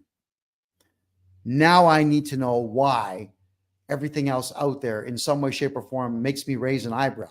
And I started studying law even more intensely than I already was. And that's what all of us need to do as adults is become a bit more philosophical and educate the hell out of ourselves on a regular basis, everybody. I know nothing about the art industry, so I can't guide you on that. Sorry about that. What the best crypto wallet? Well, Binance is stable. Crypto.com is stable. They're a lot of fun to play with because you can do trades every second of every day. They do a lot of special promotions. Kraken's pretty good. But I mean, I always recommend have about 20% of your crypto in custodial wallets and the rest on a hard wallet. Just checking questions here on Instagram. Mitch asks, good question. If I'm charging HST, should I declare it or keep my mouth shut? Shut the F up. That's what you do. Shut up. It's yours. Be quiet. Don't file. What if there's no assets in the company, but it has debt? And you don't want personal liability. Okay, so South's saying, look, I got to get paid for what I do. The assets are irrelevant. What's relevant is that we are doing a share sale one way and we're doing an asset sale back to you. If you've got $1 million in debt, you're paying me $100,000 to take it away. The corporate debt is gone. It's my problem. You never have to worry about it again. But I have absolutely no way to purchase personal debt. That is something I have not yet figured out. So it's corporate debt for now. But as for personal debt, I can guide everybody on how to get rid of it, doing their taxes the correct way. All right, so Highlander Kingdom, get over to my website. You can buy consultations right now. They're ready for you on my website right now. Do I do consulting about crypto? Of course I do. I absolutely consult on crypto. I love doing so. Yes, everybody, the province of Alberta must leave Canada if it wants to survive. I agree. Nothing I can do about that right now, aside from continue to hope and pray. Question. Contemporary residents to the corporation contracts. I think what you're asking me, contemporary residents own a corporation and write invoices to their employer. The answer is yes. Anybody can do so. It doesn't matter who you are in Canada. You can register a corporation. You do not have to be a citizen to register a corporation in Canada at all. Oh, see, there you go. Speed2Up is asking me to confirm that this is a live broadcast. He says, pick up the mouse. This is my blue military camouflage $10 mouse, which is on sale right now for $200,000 US if you'd like to buy it. I'll autograph it for you. Alrighty. And we do that, everyone, because there's a lot of AI bots out there asking you for money. And if you're going to be giving me money, it's either through my website or it's after we've had a conversation, either here or on the phone, where I'm actually answering your questions in real time. And if we're live in a chat room, you can ask me to lift my mouse up and show it to you so we know that we're real, or my little rubber tip pointer for all of my devices. I'll hold anything up. Kevin, take a sip of water, please, so that I know that you are live and not an AI bot. Cheers. Kevin, take your clothes off, please. No problem. That'll be $100,000 US, of course. So getting back to it, everyone, I will never ask you for money in a direct message on any social media platform. I am not on Telegram beyond having an account called Kevin J. Johnston where I put videos. I do not even reply to people on that. I do not talk to anybody on Telegram. I am not on Signal.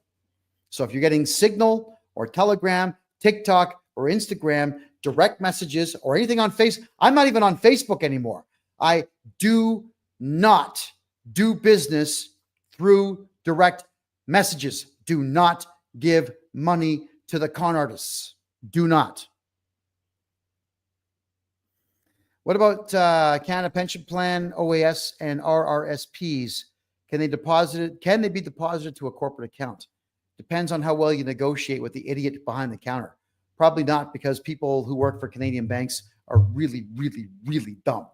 So you'd have to put that into a personal account and then move that money in the personal account, hopefully to your crypto account. You'll make more money doing that, or to a corporate account right afterwards. More questions. Abood says, they seized my limited company. Can they go if I deposit money in the personal account? Well, if they have sent over a director's liability letter to you, then yes, that's what they're planning on doing. But they don't seize companies. What they'll do is tell you to deregister the company. They have done that. So if the company's been deregistered, you have to bring it out of stasis. It's called reviving the corporation, and then you can sell that debt to me, and they have no more right to chase you for that debt. How do you bypass capital gains on cryptocurrency? By shutting your mouth, by keeping quiet. Do you really think the CRA knows you've got crypto? Yeah, ask the average CRA individual that works there. Hey, what's crypto? Hey, Mr. CRA auditor, do you know what Clause 7 of the Taxpayers' Bill of Rights says? Do you know what Section 264.1 of the Income Tax says? That's their answer to everything. They know nothing about crypto. These people are idiots who drool all over themselves when you ask them serious questions. Keep your money, keep your mouth closed. I own my own home, approximately $800K. How do I corp the property? By getting a hold of me on my website. That's how we do it. Do I accept Bitcoin for payment? I absolutely do. And if anybody wants to pay in Bitcoin or XRP, those are the two preferred things. We will give you a 10% discount on any of your invoices, XRP and Bitcoin. Yes, and yes again. How can we sue the bank? Actually, ChatGPT will do it for you. All you do is put the story down, the point form story, tell it which province you're in, tell it which courthouse you're going to go to. It'll prepare the paperwork for you. Go to the courthouse and file it. Then you got to serve it, which you can do through UPS. Common Sense says, I didn't do tax returns and they still took the money and froze my account. But you probably did not reply to any of their letters. It's okay to not do a tax return, but when they send threat letters out, you've got to reply to those things, which is why I tell everybody, if you just don't feel like doing taxes or you don't want to pay someone to do your taxes for you, put your name and social insurance number on the tax return, sign it with no numbers, mail it in. Congratulations, you've done your taxes. And that solves so many problems for people. Danish Princess says, CRA is saying my friend owes $300,000. He's broke and on disability, took hold of his garage. Took hold of it how? Did they sue him and win, or did they just put a lien on it? Very, very key that we know the difference between the two. I would need all the details on that case. Could I help you find a buyer for a multi-million-dollar museum painting? Which painting are we talking about here? I've never bought art, at least not in the serious sense. From the art dealer standpoint, I've really got no idea.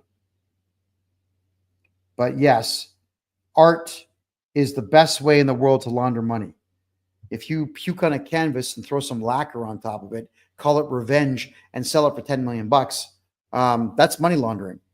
That's why modern art should be policed, because it's just money laundering. That's all that it is. It's your favorite mom. Hi, sold primary residence and moved into my rental property. It was a rental for 14 years. Now I've been living in the house for the past 3. Do I have to do a capital gain? No, absolutely not. You sold your primary residence. Now this place is your primary residence. That's it. No, there's no capital gain. Do not put any, never fill out line 12,700 on a tax return. Because as soon as you do, you got to fill out a 27-page form to go along with it. Who's paying for your time? They're just going to take your money. So shut up about your money and your property. Okay? All right. All right. How can I simply have your firm take over the corporation, personal taxes, take out the SERB? Okay. As for SERB, everyone, there's a series of 5 letters and a very specific order that I've got to put these sequences out. It is possible to get rid of the debt, but it's a bit of work.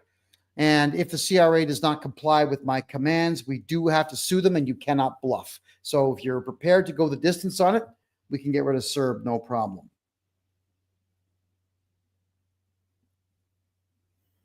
Won't the exchange report your crypto sales to CRA? If it's a Canadian exchange, yeah. But the CRA still has no idea what to do with that information. And just because you sold it doesn't mean it was a profit. Remember, you could have had a crypto, garage sale. It's legal to have a garage sale and sell whatever the hell you want out of it without paying tax on it. That is a law that's countrywide. You can garage sale anything you like. Just checking your questions here.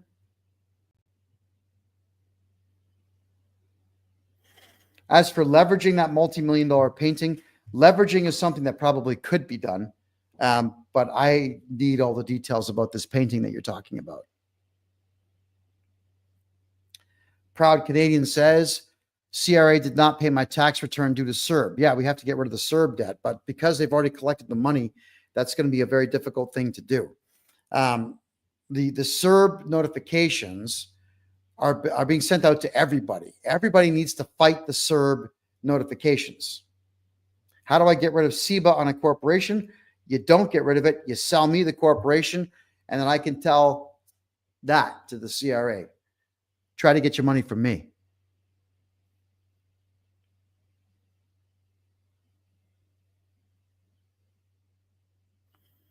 Trump likes Alberta and Daniel Smith. He respects her, not creepy WEF. Again, guys, we don't know what's going on behind closed doors. All I can say is that Canada is cooked. The country's finished. The province of Ontario has chosen to fight the Trump administration. Ridiculous. And the Canadian public is being told that every single problem that Canada has is all Trump's fault. And stupid people believe that. So anybody who believes that, I hope you go bankrupt. You know why? Not because I have any particular love of any particular politician right now. I am more interested in making money. It's because if you really want to focus your time on what Trump is doing and not what your own life has in store for it and for you and the decisions that you make, then you deserve to be broke. It is that simple. It's all this fake empathy out there, especially white people born in the Western world. You want to fly the Ukraine flag. Do you know where that is on the map? You fly the Gaza flag. Do you know where that is on the map? You take sides in wars that you know nothing about. How does that make you money? Here's a question. All right. I've brought this up before, but there's about to be a 4-country war in Africa. All right.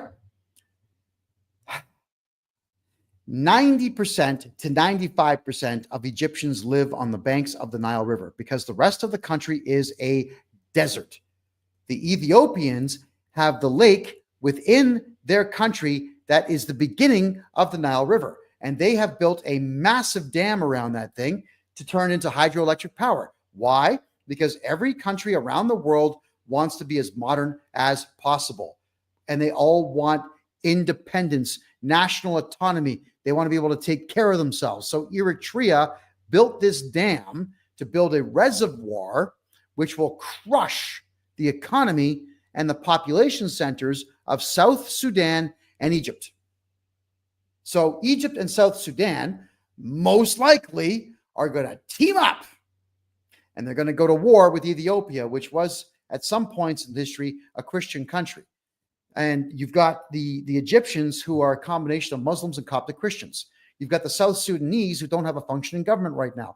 What's going to happen when those two countries go to war with Ethiopia? Well, the Eritreans, who hate the Ethiopians, will also join in on that one. So Ethiopia will be fighting wars on 3 fronts. Now, here's the question.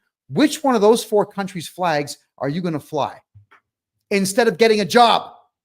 So if they say, save Ethiopia, which they tried back in the 80s, remember all that nonsense? What are you going to do? You're going to grab the flag. We hate Egypt now. That's what you're going to do. How does any of that make you money? The Nile River is not my problem. The Amazon River in South America is not my problem. The Red River in Manitoba is not my problem. Concerning myself with bodies of water and who controls them is not going to make me money at all. I am not flying anyone's flag. I am not taking sides in any of these conflicts. I'm not taking sides in any of these political debates. I'm done. I was a full-time political commentator for almost 8 years. I've had enough. It doesn't make money. I will be making money, vast sums of money, not concerning myself with these things. So maybe all of you could join me in some logical thinking. Maybe all of you could join me in making money. Let's not concern ourselves with these things. Blaming Trump or blaming Putin or blaming that Starmer guy in England, blaming other countries' leaders for the problems in your own lives isn't going to make your life any better. Think that through. Get rich. Forget the planet. All right, just checking out here. How do I sell my farmland and avoid capital gains? Woody, make sure that I'm your tax guy. Let me help you with that tax deal. You count me in for that, and we are good to go. We'll make sure there's absolutely no capital gains. You are correct, Gross Pop. Binance does not work in Canada anymore, but Binance is pretty lenient if you use a VPN, so you'll be fine. Set your VPN to Mexico, Panama, Barbados. You're going to be A-okay. Nothing wrong with that. If you are trading regular stocks, should I open something up in another country? You should not be trading stocks in Canada. All right. Nobody should be trading stocks in Canada. You should be trading through the United States through a corporation, preferably Florida, Delaware, or Wyoming. The calendar says 5 p.m. PAT, but your website says you're East. Yeah. Wicked. Randy, maybe there's something wrong with Calendly, but we right now I'm in the central time zone, but we always operate out of the Eastern time zone because why wouldn't we? Toronto, Ottawa, Montreal, Windsor, Niagara Falls, all those major centers are in the Eastern time zone. So that's the time frame that we work off of. So when I tell you something is at noon, it's Eastern time. Every time. No exceptions. Now, no scheduled meetings are in PST or Mountain Time or Central Time or Atlantic Time or Greenwich Mean Time. It's all Eastern Time.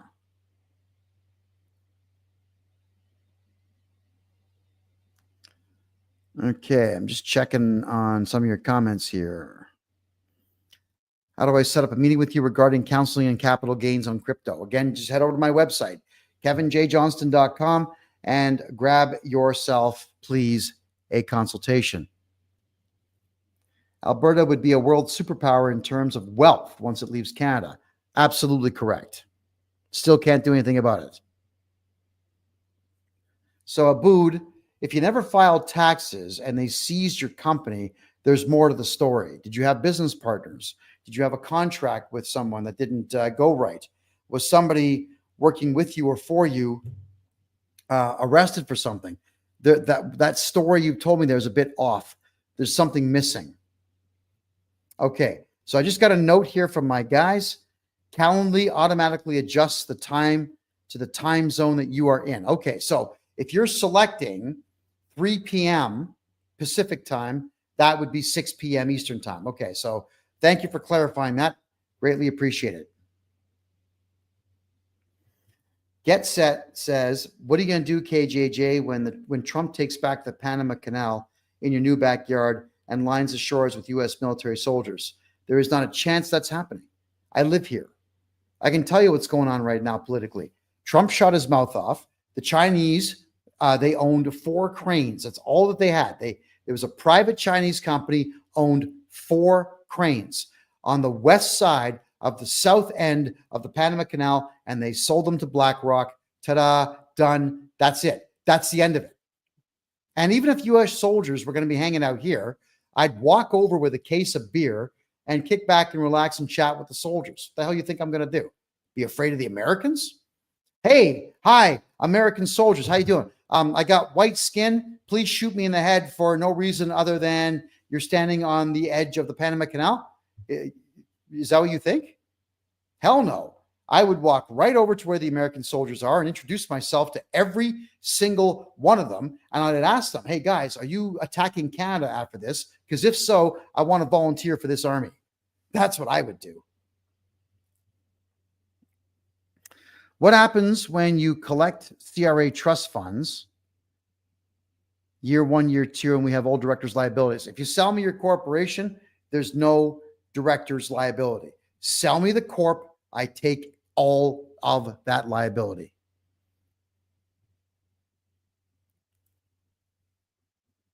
I have a house in my name. Can they come after half if my husband has tax debt with his corp?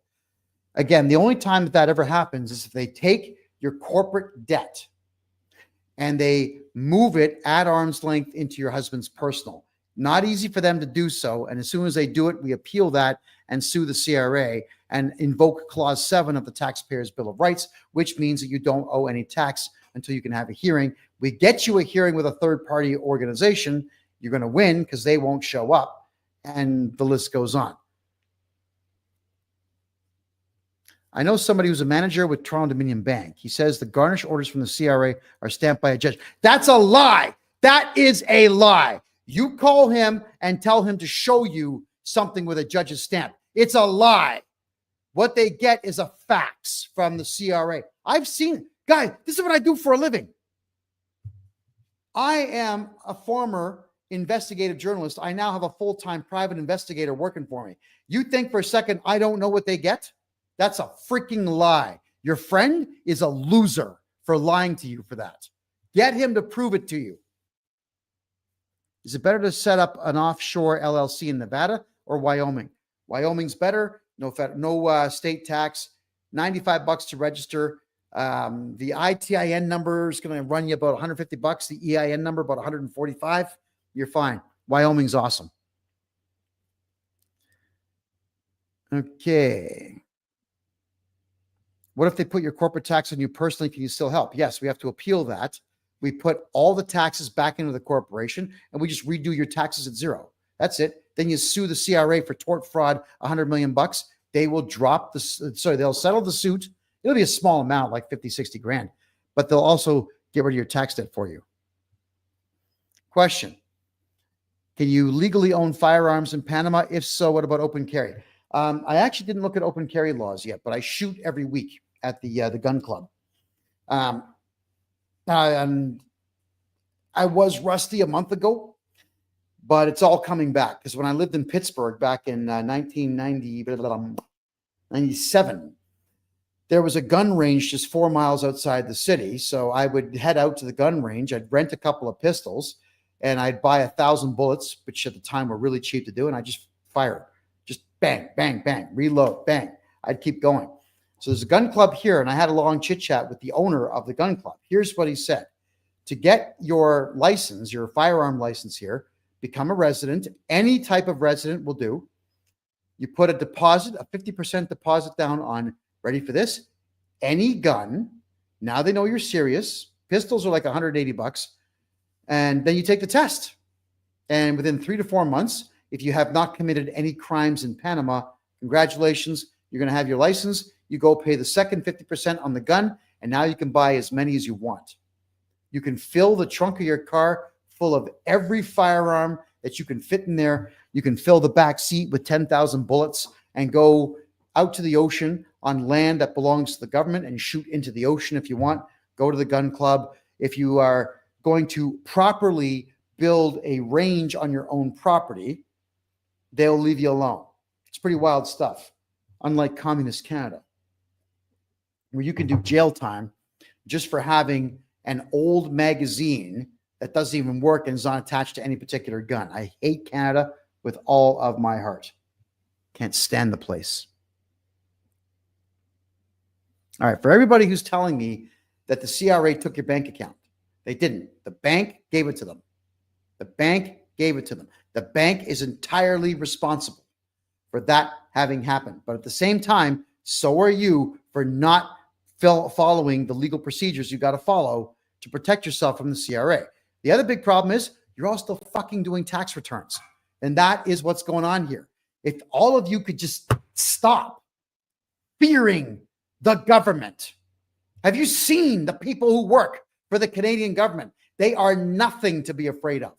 Hell, even the cops are hiring in Canada. They're 5'1" beta cuck losers who weigh 90 pounds. They've got 500-pound women walking around in costumes with enough material to cover a horse. These are not people to be afraid of. The CRA hired 30,000 diversity hires. Useless individuals. My God, all this fear pisses me off is what it does. I'm 50, I'll be 54 next month. And I got to deal with men who are my age and older than me and slightly younger than myself who cry in meetings with me because they're afraid of a piece of paper that some loser wrote to them. This fear shit is really getting on my nerves. What the hell happened to men in the Western world? Canadian soldiers were the most feared soldiers in World War I, World War II, and the Korean War. Nobody wanted to fight us. And now Canadian males are the weakest of the weak in the entire world. It makes me sick. Man up. Start the fight. Go on the attack. Whenever someone says you must do something, be ready for a battle. They will always run. Look what the CRA does with me. I've told you, with less than $5,000 of computer equipment here, I've taken $170 million away from the CRA, and they have done nothing about it. Not one phone call from a cop, not one email from a cop. And I know goddamn well that CSIS and the RCMP and Peel Regional Police, those losers, and every other police department in Canada is watching this show right now, taking notes on everything I say. For what purpose? Because they're going to see if I issue a traitor calling or if I'm soliciting you to commit a crime. That's what they're doing. They want to make sure they can find something to charge me with. All right? I've read all my disclosure from 2021. The Canadian government is so afraid of what I've got to say that they followed me with a helicopter for 2 full days in the city of Calgary. All right? I saw the photographs they took of me when I got big smiles on my face and whatnot. I look good from 10,000 feet in the air. Yeah? I'm still alive. I'm still smiling. I've done 7 months in prison in Canada in solitary confinement. I've been arrested, 22 times? A lot of court dates, over 430 court dates. Here I am, survived it all. But all of you are so afraid of the notion of even just going to court. You all think that you're going to court with the CRA. You're not going to court with the CRA. They're not suing you. I've already covered this. And I'm the guy with the big mouth. The cops are focused entirely on me, not on you. And even ChatGPT says the RCMP are not coming to your door. So what the hell are you all afraid of? This fear shit has to end. I'm going to repeat the proverb that I have written. When you make a decision based on fear, it is 100% wrong, 100% of the time. So stop with these questions where you're showing me that you're a beta cuck in the question room here.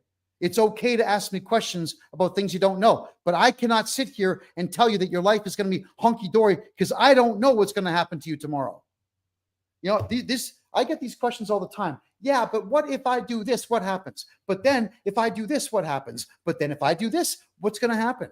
And if I have chocolate ice cream and not vanilla, what's going to happen? You're just going to have to find out for yourself, man. Life is a battle. I know what's gone wrong with our entire society.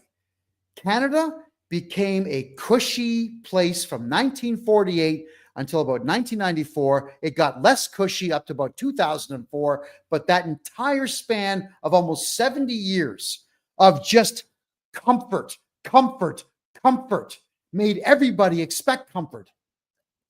Everybody believed that comfort, big televisions, the hockey game, hot coffee, cold beer, that this was somehow your right, that you didn't have to do anything, that you didn't have to protest, you didn't have to pay attention to your government, you didn't have to pay attention to the banking system because everything's going to be fine. That'll never happen. That Kevin J. Johnston guy, that Chris Sky guy, that Artur Pawlowski guy, they're crazy. Yeah. It's always easier to sit on the couch and do nothing, isn't it? So how many of you out there, after what I have just said, are going to sit on your asses and do nothing, waiting for the CRA to take your stuff? And how many of you out there are going to join me in the battle against the CRA? We need to become an army, and we can start with just a virtual army here. I'm not even asking any of you to take up arms. I'm just asking all of you to do simple things like jump on LinkedIn, start downloading all of their profiles, maybe start collecting all their information. Go hang out in front of CRA offices. Get your cameras out, get your telescopic lenses out, take photos of these people so that we can have records of who works there. Snap photos of their license plates. Do it from public property. We have the right to collect all this information. They have the right to collect it. So do we. We can all band together. But nobody does. So I will solve the problems that I can solve. And I'll go out of my way to learn how to solve problems that I have not yet faced. That's a challenge for me. I will eventually figure it out. I'm one man. Yes, I've got a team of 7 full-time people, but that's 8 of us. That's 8 of us against 60,000 CRA reps and, I don't know, 200,000 cops across the country and all the courthouses. All right. How much fighting can 8 of us do? We need 8 million is what we need. I'd gladly start with 80 if we could get 80 people joining up this digital army of mine, hunting down information about the CRA and continuing to tell people the truth about how the country works. So stop with the fear. I cannot placate your fear, and I will not placate your fear. I am not even slightly interested in anybody's human emotions. I have a lot of work to do. Every decision that I make either makes money for me and my clients, or I could blow money for me and my clients. I can screw up someone's life if I'm not paying attention to what I am doing, which means I have 0 time for the considerations of anybody's feelings, including my own. You've got to look at life that way. We are no longer in the comfortable times. We are in a complete and total decline of the entire Western world, and you all have to man up. You have to get ready for the battle. My strongest recommendation to everybody is the following. Make sure that nothing's in your personal names. We'll start with that. Your houses should be in a numbered corporation. Your cars in a numbered corporation.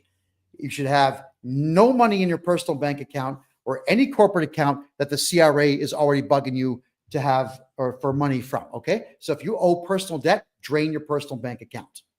Your corporation owes, drain that corporate bank account. Get a new corporation. We'll help you set it up. Get the money into the new corporate bank account. That's got nothing to do with the old one. But as for the men out there, this is the men especially, you should be jogging. Your cardio should be up because it helps the brain function. You should be lifting weights. You should be stronger. Even 2 weeks from now, you could be stronger than you are today if you just start working out. You need to learn how to fight. All of you should be in boxing gyms learning how to fight. All of you. You should be at gun clubs learning how to shoot. We are in very, very frightening times. I'm not saying any of this to frighten you. I'm telling all of you to be ready on a moment's notice to react and solve problems. And you know what your problems are, guys? The problems are going to be those who want to hurt your families. You need money. You need your money in place to do everything I've just said. Protect your money. And when you're protecting your money from the CRA, you are also at the very same time protecting your families. It's our duty as men to protect all of that. It is our duty as men to put our feelings aside. All this talk about men's feelings is driving me absolutely nuts. And as for you, Vince, I'll answer your questions. Relax. I'm going to rant. It's my show. You don't like it? Piss off. And I mean it. Don't ever fucking say that to me again. I'll block you. It's our duty as men to protect what we have. You're out there earning money for you and for your family. I'm here to help you protect it, but you got to work with me on this. Don't complain.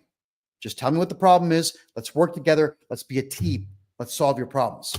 My name is Kevin J. Johnston. This is the Tax and Money Show that runs every single Tuesday at 9 p.m. Eastern Time, right here on freedomreport.ca. We will see you in a week. Good night, everybody. I love you all. Bye-bye.